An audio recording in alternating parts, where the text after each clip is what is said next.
Hello everyone, আমার ছোট্ট ব্লগে তোমাদের সবাইকে অনেক অনেক স্বাগত। তো সেদিন আমি চলে গেছিলাম যাদবপুরের বাড়িতে, আর সেখানে গিয়ে আমার আলমারিটা খুলে দেখি কি খারাপ অবস্থা।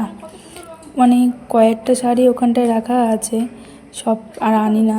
তো গিয়ে দেখি যে আমার রিসেপশনের বেনারসিটা ছিল সেটা কেমন মানে ড্যাম ড্যাম হয়ে গেছে এই ওয়েদারে।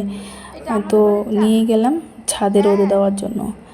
আর মানে ওই বাড়ির ছাদ মানে 4 তলার ওপর, এত উঠতে কষ্ট সে আর কি বলবো। আর সেদিন যা রোদ উঠেছিল না, মানে 1 সেকেন্ড রোদে দাঁড়ানো যাচ্ছিল না। তো এখানটায় আমি ওকে বললাম চলো তুমিও আমার সাথে শাড়িগুলো মেলবো। তো ওকে নিয়ে এসেছিলাম। আর এই দেখো এখানটায় আমার শাশুড়ি মায়েরও দুটো শাড়ি মেলেছি, বললাম আমার দুটো নিয়ে যা, ওনার একটা এখানে বেনারসি আছে। আর এখানে দেখো আমাকে পুরো একদম মঞ্জুলেখা লাগছে, রোদে এত গরম ছিল।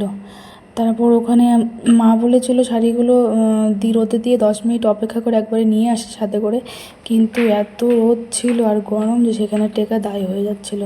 তারপর চলে এলাম, সেখানে আর দাঁড়ানো থাকা যায়নি, ছাদে চলে এসেছিলাম। তারা আধ ঘন্টা পরে গিয়ে ও নিয়ে এসেছিলো।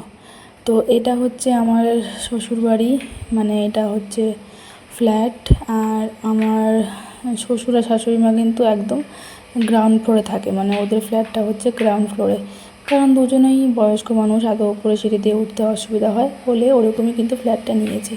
আর যে সমস্ত ফ্ল্যাট দেখছো মানে সবাই অনেকে রেন্টে আছে, আর ওদের শরিকরাও আছে, কাকা জ্যাঠারা সবাই। তো আমাদের ফ্ল্যাটের উল্টো দিকে আরেকটা ফ্ল্যাট তৈরি হচ্ছিল, মোটামুটি প্রায় কমপ্লিট হয়ে এসেছে। আর এটার যা আওয়াজ, মানে ঘরের টেকাই দেয়, আর এত ধুলো।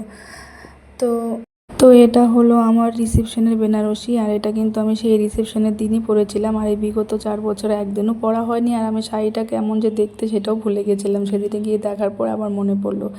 আর এটা কিন্তু জলপাইগুড়ি মদলাল থেকে কিনেছিলাম, আর দাম নিয়েছিল ওই 15,000 টাকা কাছাকাছি।